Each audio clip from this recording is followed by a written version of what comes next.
Assalamualaikum warahmatullahi wabarakatuh. Alhamdulillahilladzi an'amana bi ni'matil iman wal islam wa hiya 'adhamun ni'am. Asyhadu an la ilaha illallah wahdahu la syarika lah wa asyhadu anna Muhammadan 'abduhu wa rasuluh. Allahumma salli ala sayyidina Muhammad wa ala alihi wa sahbihi ajma'in. Amma ba'd. Puji dan syukur senantiasa kita panjatkan kehadirat Allah Subhanahu wa taala. Allah mencipta semesta, selawat dan salam kepada junjungan kita Nabi besar Muhammad sallallahu alaihi wasallam beserta keluarga dan sahabat beliau sekalian.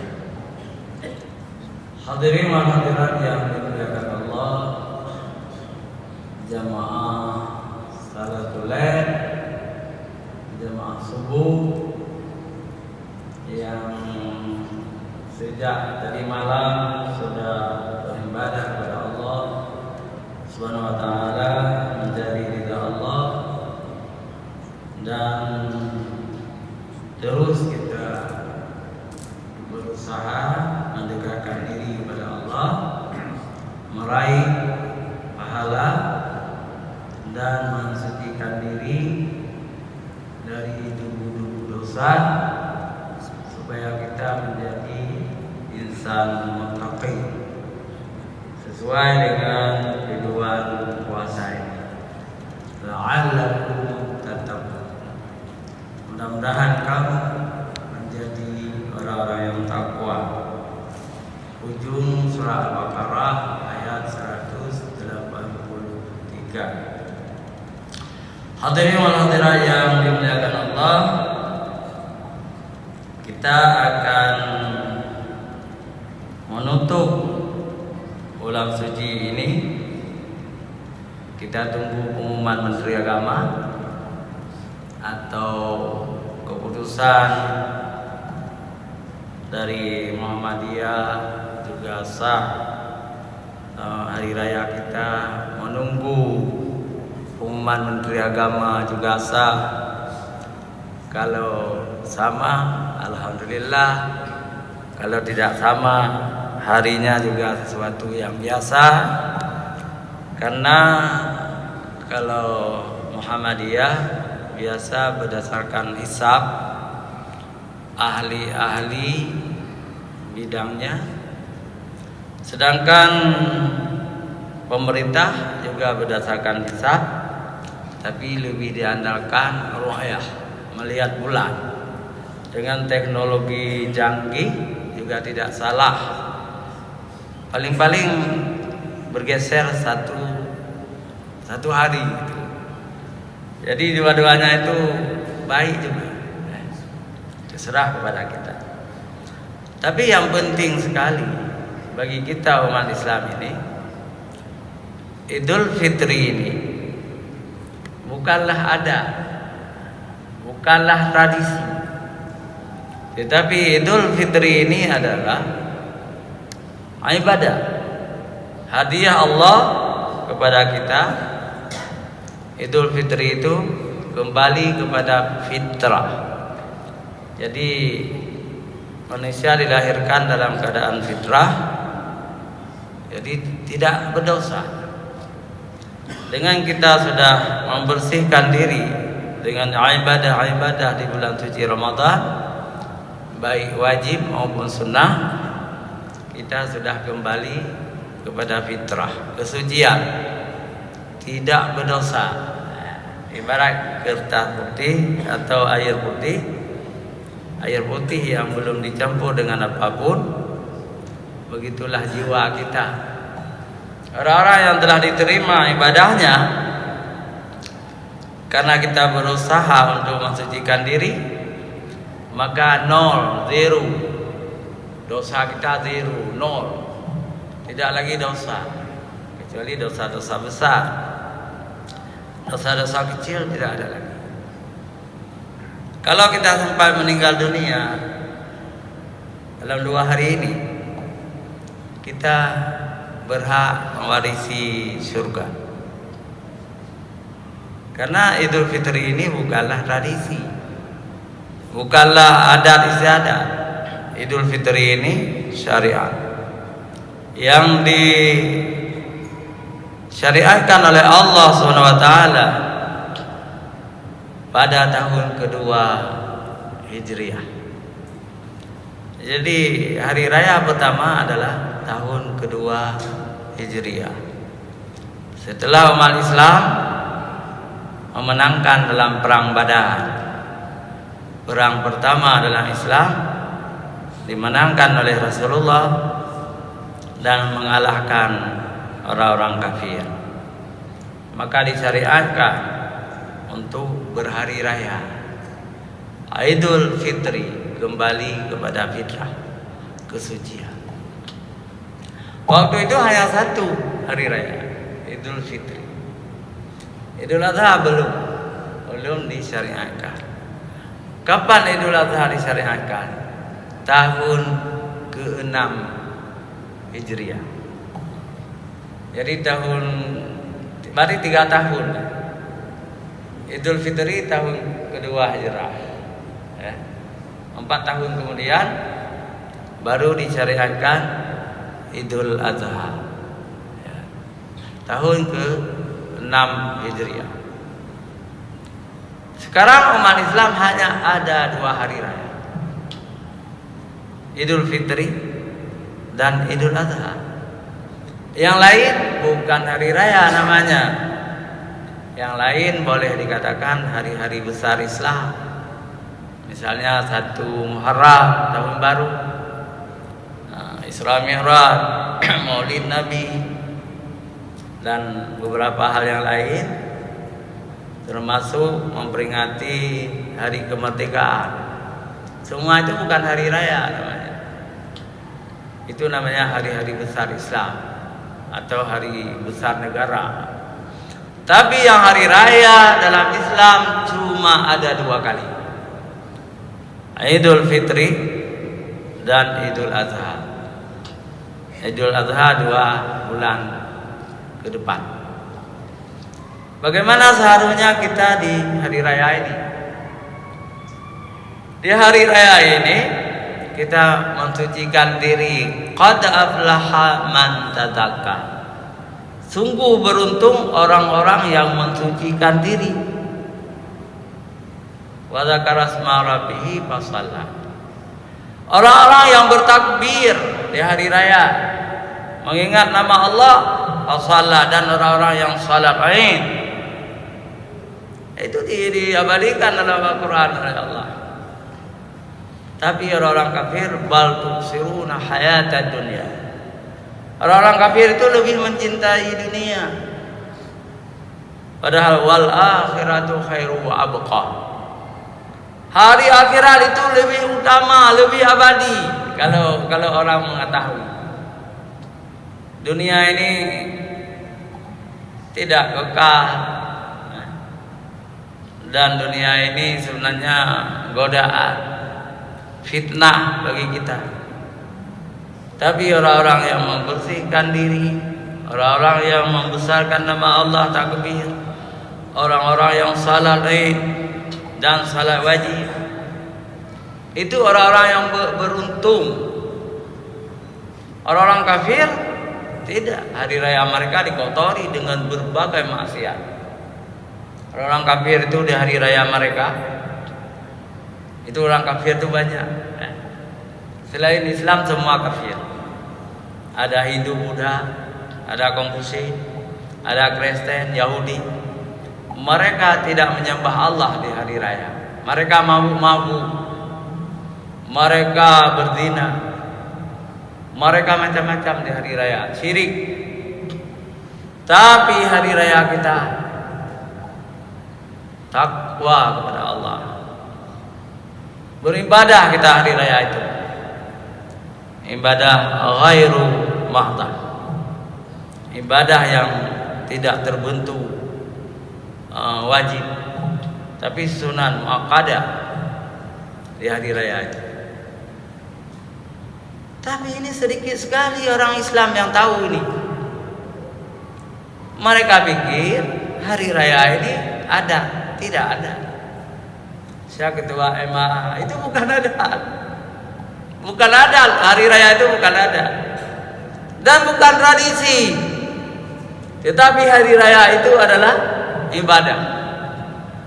Pagi-pagi kita ke masjid dengan niat salat Id. Besar sekali pahalanya. Mendengar khutbah itu ibadah. Datang harus lebih awal. Jangan seperti di kampung-kampung. Ini mohon maaf, bukan menghina kampung, saya juga orang kampung. Capek sekali protokol. Cepat, ini sudah terlambat, cepat. Nah, gitu kan? Jam 9 belum semua sampai ke masjid. Kadang-kadang lari orang.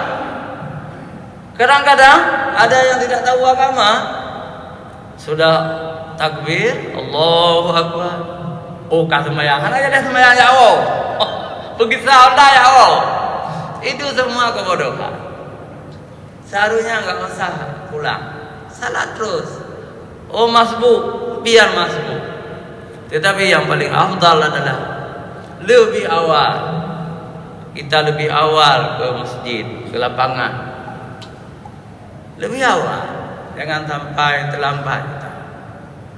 Ini yang tidak diketahui oleh masyarakat. Maka sekarang harus kita beritahukan. Bolehkah dengan kendaraan? Boleh aja. Dengan kendaraan, dengan mobil, dengan Honda, boleh. Cuma kalau ingin lebih afdal, dengan jalan kaki, Allah akan menghitung langkah-langkah kita. Besar sekali pahalanya. Kalau begitu harus lebih cepat lagi, ya. Harus lebih cepat lagi. Ini dilalaikan oleh umat Islam. Dilalaikan sekarang. Banyak jamaah Id yang masbuk. Banyak sekali. Bahkan ada yang kembali ke sembahyang. Sudah salat, pulang yuk. Kembali pulang. Itu semua adalah salah sendiri.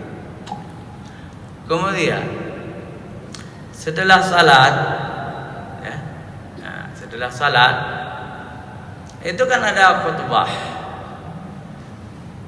Sangat baik kalau kita duduk di saf itu, tidak bangun, pahalanya sangat besar. Tetapi kebanyakan apalagi matahari terik, langsung bangun pulang. Itu termasuk orang-orang yang tidak tahu agama. Padahal sunat kita duduk, tidak bergerak di tempat kita, kemudian menyimak khutbah. Banyak orang pun ada dengar khutbah hana lewaju. Itu kebodohan. Tidak mau mendengar khutbah. Padahal khutbah ini itu sangat penting pelajaran. Kemudian bagaimana dengan salam-salaman? Semua itu tidak disunahkan. Itu berlebih-lebihan. Kalau bersalam-salaman itu dibolehkan, tetapi tidak harus berbaris, ya 1 jam belum habis. Itu salah sendiri, karena tidak disunahkan. Kalau sudah mendengar khutbah, silakan pulang. Oh, mau salam-salaman boleh, tetapi jangan disangka itu bagian dari sunat Id. Silakan di mana-mana nanti di luar bersalam-salaman. Lalu buat barisan. Kalau di Mesir Raya 2 jam belum habis. Karena kita banyak. Ada orang seperti itu karena tidak pernah membaca sunat-sunat hari raya. Kemudian takbir setelah salat berakhir yang berjamaah. Tetapi dalam hati kita jangan memutuskan. terus mengingat Allah. Ya. Ingat Allah. Kalau kita mengingat Allah, Allah mengingat kita. Kalau kita mengingat Allah seharian itu sampai malam, kita tidak pernah berbuat dosa. Selalu mengingat Allah, tidak pernah berbuat dosa. Yang mana dosa itu? Dosa itu sesuatu yang kalau dilihat orang lain kita malu. Itu dosa. Kalau sesuatu dilihat orang lain kita senang, itu pahala. Bagaimana ya malu itu? Malu misalnya diketahui oleh orang lain kita sedang berbuat sesuatu, kita malu, itu dosa. Tapi kalau di Aceh sekarang dosa itu jarang, ya, karena orang Aceh sudah beriman dan bertakwa kepada Allah Subhanahu Wa Taala. Contohnya yang dosa ini, seorang perempuan tabaruj. Tabaruj itu apa? Menampak-nampakkan bodinya, tubuhnya dengan pakaian yang apa namanya? Ketat. Berbentuk tubuhnya. Pinggulnya, dadanya menonjol, tipis pakaiannya. Jilbabnya ada tapi nampak sedikit anak rambutnya, atau nampak dari belakang itu kerudungnya sampai lehernya, tapi rambut panjangnya nampak. Itu tabarut, itu dosa, wahai kaum muslimah. Harus kalian tahu, wahai ibu-ibu, wahai gadis-gadis kami, tabarut di hari raya itu dosa. Bagaimana juga pakaian kamu harus syar'i, tertutup aurat dan longgar. Bolehkah kita bersalam-salaman dengan lain jenis? Kalau di Aceh ini memang syariat dikalahkan oleh adat istiadat. Semua salam, salam, salam. Itu haram. Bersalaman dengan non-muhrim. Coba mulai tahun ini kita tidak bersalaman lagi dengan istri orang, tidak bersalaman lagi dengan anak gadis orang. Itu haram. Tetapi dalam adat Aceh, ya, saya ketua adat sekarang, saya ketua MAA kota, dipercaya oleh Pak Wali Kota. Di dalam adat Aceh, mayah dati muah ngon ka ipar, abang ipar, dibilang sombong kali. Padahal itu perbuatan dosa, bukan mahram kita. Nah, kalau saya menganjurkan lebih baik meninggalkan adat, kita nomor satukan syariat, utamakan agama. Maka dalam bahasa Aceh, nah istilah ada dia beranghodakum. Hukum agama tidak boleh beranghodaki. Nah, jadi kalau kita melanggar adat sedikit nggak apa-apa, ya. Tapi jangan juga dilanggar adat. Tapi yang jangan sekali-kali melanggar agama, dosa. Kalau kita langgar agama, dosa. Kemudian lagi, betapa banyak pemuda-pemudi kita meninggalkan kota, keluar kota, ya, ke pantai-pantai, ke Lampu, ke Ujung Bate, entah kemana-mana, ke tempat-tempat tradisi, ke tempat-tempat wisata. Itu diam-diam mereka pacaran, belum tunangan, ya. Tunangan pun masih haram, kecuali sudah nikah, sudah ijab kabul. Tapi ini enggak, baru pacaran, sudah berdua-dua. Mungkin di kota malu mereka itu, di kota malu, mereka keluar kota. Itu juga haram hukumnya. Mohon bapak-bapak dan ibu-ibu menjaga pemudanya, menjaga pemudinya. Tapi di Banda Aceh ini 2 hari kemudian diisi, ini mohon maaf juga, diisi oleh gadis-gadis dari kampung, dari pedalaman Aceh Raya, ya kan? Berkumpul mereka ke kota, juga dengan pacar-pacar mereka, dengan cowok-cowok mereka. Itu juga dosa. Jadi banyak sekali dosa di hari raya. Maka beruntunglah qad aflaha man tazakka. Sungguh beruntung orang-orang yang membersihkan diri. Membersihkan diri dari apa? Dari dosa-dosa itu. Mampukah kita menegakkan syariat Allah ini? Karena Idul Fitri ini syariat Allah, bukan adat, bukan tradisi, tapi Idul Fitri ini adalah bagian dari syariat Islam. Sangat besar pahala diberikan oleh Allah kalau kita mampu menjaga diri dari dosa-dosa kecil. Tambah lagi mudik. Saya mudik hari ini jam 8 menuju Aceh Utara.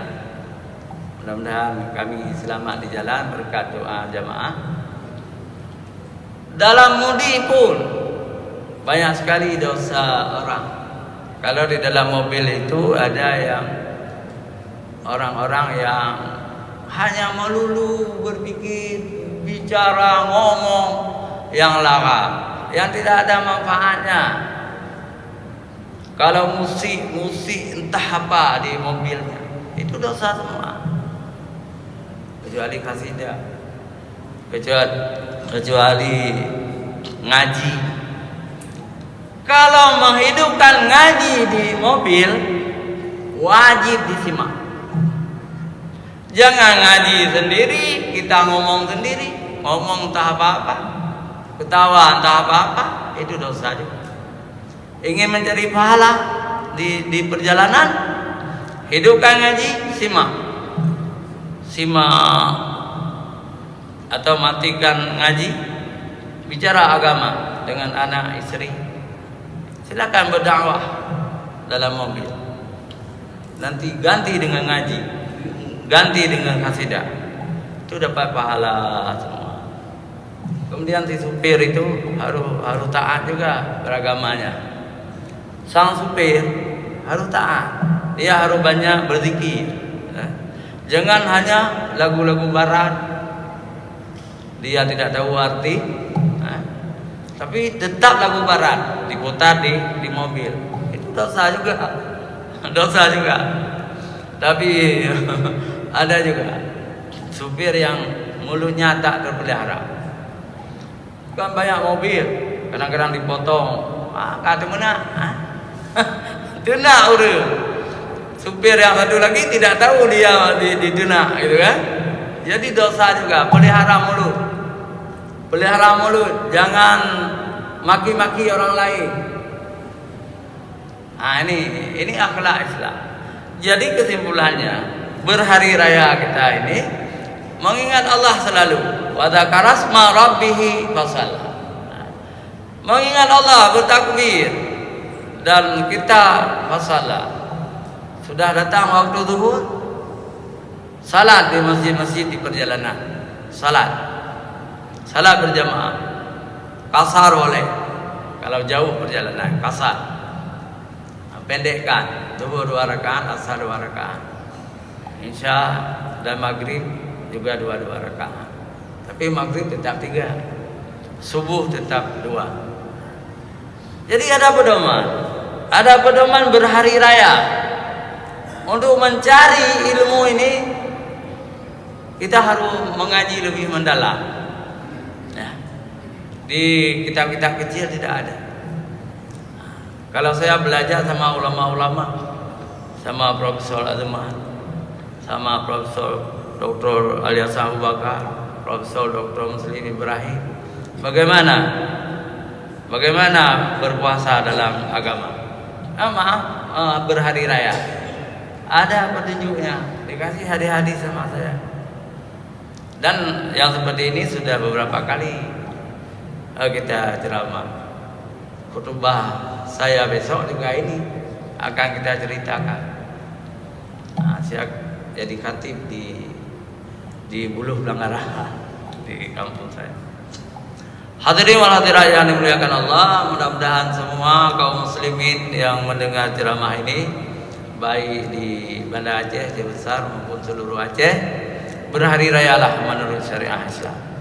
Jangan berhari raya menurut tradisi, menurut adat, kadang-kadang bertentangan dengan syariat. Ini penting sekali. Hanya sampai di sini, mudah-mudahan berguna bagi kita semua. Alhamdulillah, mudah-mudahan kita menjadi yang diterima ibadah kita. Hadanallahu wa iyyakum ajma'in. Wassalamualaikum warahmatullahi wabarakatuh.